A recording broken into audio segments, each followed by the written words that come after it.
네, 여러분은 요새 큐리옥스가 애프터마켓에서 시세가 급격히 이제 급락을 하는 그런 모습을 이제 보였어요. 자, 정규 시장에서는 뭐 물론 5.6% 하락으로 좀 내려서 마무리가 물론 되기도 했습니다만은 애프터마켓 시장에서는 조금은 더 크게 현재 낙폭이 나오고 있는 그런 모습이죠. 자, 그래서 이 부분이 좀 부담이 좀 될 수도 있는 그런 모습일 수 있잖아요. 이 부분을 우리가 한번 생각을 해보도록 하겠습니다. 자, 지금 큐리옥스 바이오는 뭐가 그런 문제가 될까요? 되게 감 잡히시는 게 있죠. 이 감사 보고서가 나왔어요.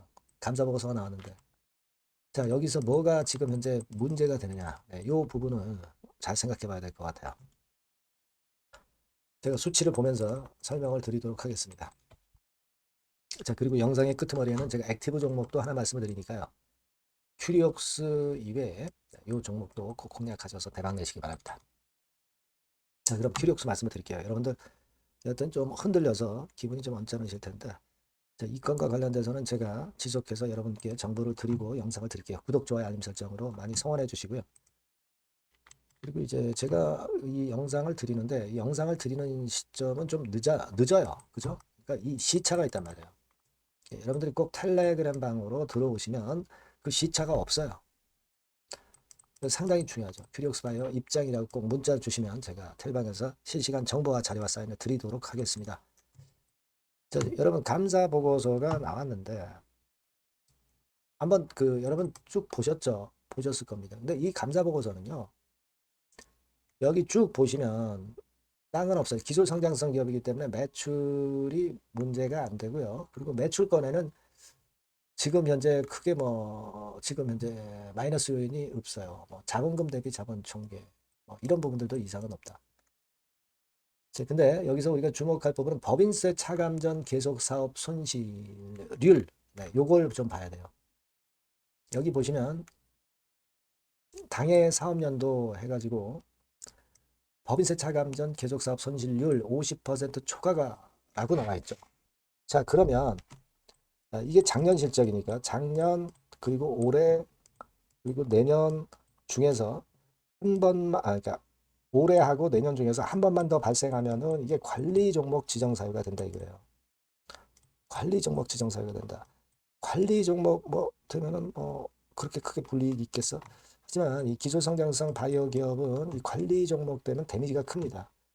그만큼 이제 바이오 ETF나 바이오 펀드 막 이런 데서 편입을 안 해주잖아요. 그죠? 편입을 안 해주고 큐리옥스 자체적으로 재무적인 부담도 있기 때문에 기술 성장성 기업이다 하더라도 좀 불편하단 말이에요.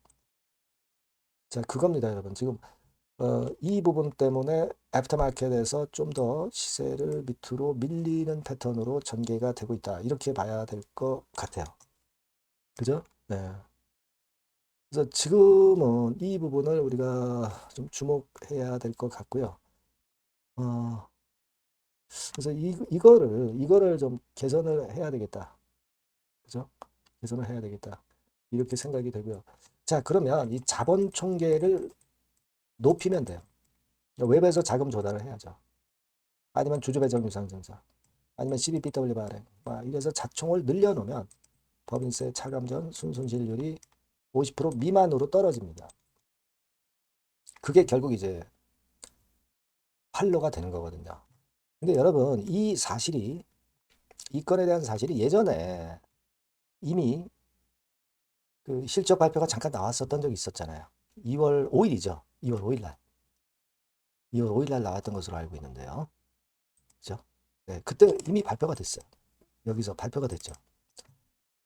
여기서 일단 그걸 우리가 감잡을 수 있었습니다. 자본 총계 대비해서 법인세 차감전 순손실률 해가지고 야 이거 50% 미만이고 50% 이상이구나. 이미 그때 안 겁니다. 그죠? 네, 이미 2월 5일 요 시점이죠. 요 때가 될 겁니다. 2월 5일 요 때네요. 요 때. 그래서 한 차례 쭉 미끄러진 거죠. 그래서 쭉 내려갔다가 또 시세 냈다가 이번에 또 감사 보고서 나오니까 그 건 때문에 또 밀리는 겁니다. 그러니까 사실 이걸 보면 악재가 재탕된 것이 아니냐 이런 생각할 수 있겠고요. 그렇죠? 그리고 외인, 기관, 개인, 자, 개인 동향, 수급 동향을 보면 외인이나 기관이 열심히 또 사주고 있거든요. 그래서 자, 이런 부분을 가지고 본다면은 우리가 지금 급건에 대한 마이너스 요인은 좀 상쇄가 된 게 아니냐 이렇게 생각할 수 있고, 일단 큐리옥스 바이오가 그만큼 모멘텀이 있는 종목이기 때문에 자금도 조달은 어렵지 않거든요. 그죠?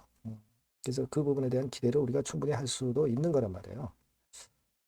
그래서 지금 현재 그게 부담이 되긴 되는데, 야, 이거 재탕 재료이기 때문에 이거 너무 부담을 갖지 말아야 되는 거 아니냐.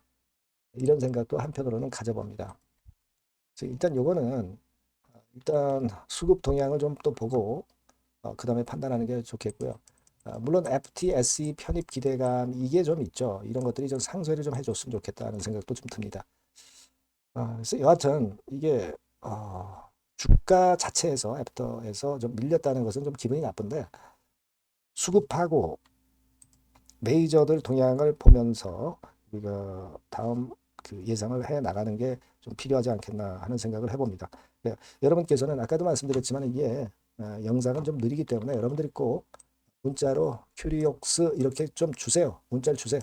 그래야 제가 실시간에 정보와 사인을 드릴 수가 있습니다. 그렇게 해서 대처를 해야죠. 그리고 무료 텔레그램 방 들어오셔도 좋습니다. 큐리옥스 입장 이렇게 문자 주시면 제가 텔방에 초대해서 시차 없이 실시간으로 제가 말씀을 드리면 상당히 도움이 되실 거라고 저는 봅니다. 아시겠죠? 문자 주시고요. 그리고 제가 액티브 종목을 말씀드린다고 그랬죠. 지금 말씀을 드릴게요.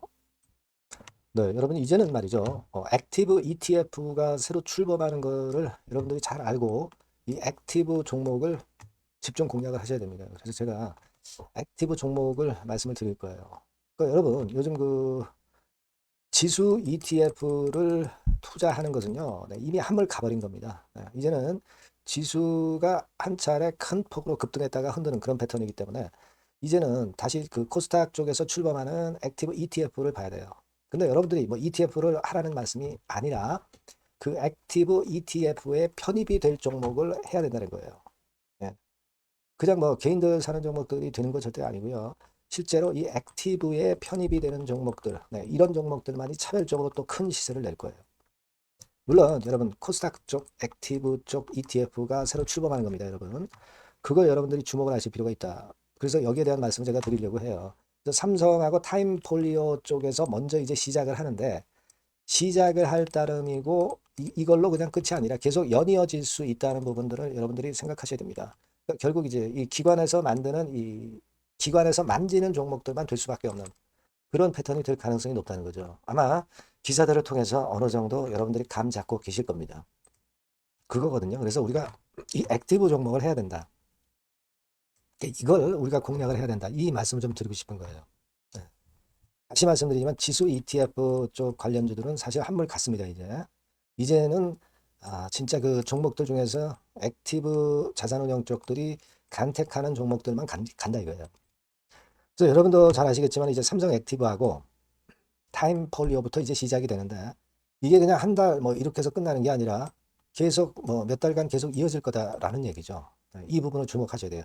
삼성에서는 예를 들면 코스닥 핵심 성장주에 집중 투자를 합니다. 어리버리한 종목들은 투자를 안 한단 말이에요. 그러니까 이런 쪽만 올라갈 거예요. 그리고 타임폴리오 같은 경우는 신성장 종목 이쪽을 주로 공략을 하는 거예요. 그겁니다, 여러분. 그래서 여기 그 제가 설명을 드렸지만은 국내 증시 역사상 최초입니다. 코스닥 비교지수 액티브 ETF가 등장하는 겁니다. 그러니까 기초 지수를 단순히 복제하지 않고, 그러니까 지수 쪽 ETF가 아니라는 얘기예요. 지수 쪽 ETF는 주로 이제 패시브라고 그러죠. 패시브. 펀드 매니저가 종목과 비중을 직접 결정을 하는 거니까 우리는 여기서 이 종목을 잡자 이거예요. 아시겠습니까? 시총 상위주에 대한 쏠림 현상 됐던 거는 이거는 지수 ETF예요. 그죠? 그러니까 종목별 차별화 장세 대응에 용이하다는 겁니다. 이걸 우리가 명확히 파악하고 대응을 하셔야 된다는 얘기예요. 그래서 여러분 여기 나와 있지만 액티브 ETF하고 패시브 ETF하고 비교를 한 거 나와 있습니다만 패시브 ETF는 지수에 투자를 하는 거고 액티브 ETF는 종목에 투자를 하는 거다. 모든 종목 투자하는 게 아니라 엑기스 종목만 한다 이거예요. 그러니까 시장 지수 대비해서 초과 수익 날 가능성이 상당히 높고 운용력이 종목과 비중을 직접 선택하는 거다 이런 얘기죠.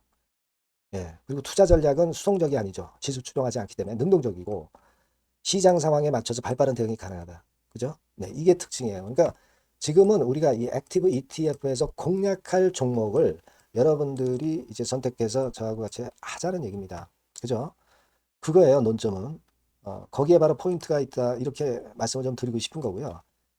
자, 여기 보시는 바와 같이 자산운용사가 그 삼성과 타임 이후에도 계속 출범해요.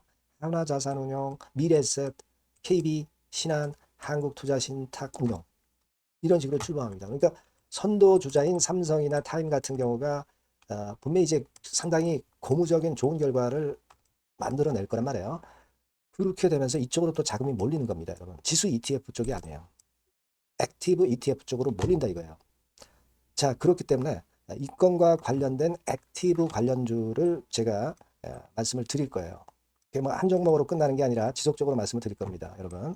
그러니까 여러분들이 이 전번으로 액티브라고 꼭 문자를 주시면 아시겠죠? 뭐라고요? 액티브. 그죠? 능동적인 그런 뜻이죠. 액티브라고 문자를 주시면 제가 그 종목과 매수 타임과 매도 타임과 중간중간 AS까지 드릴 거예요. 액티브라고 꼭 문자 주셔서 이번에 한번 좋은 기회 한번 발견해 보시자고요. 네, 아시겠죠? 네, 감사합니다.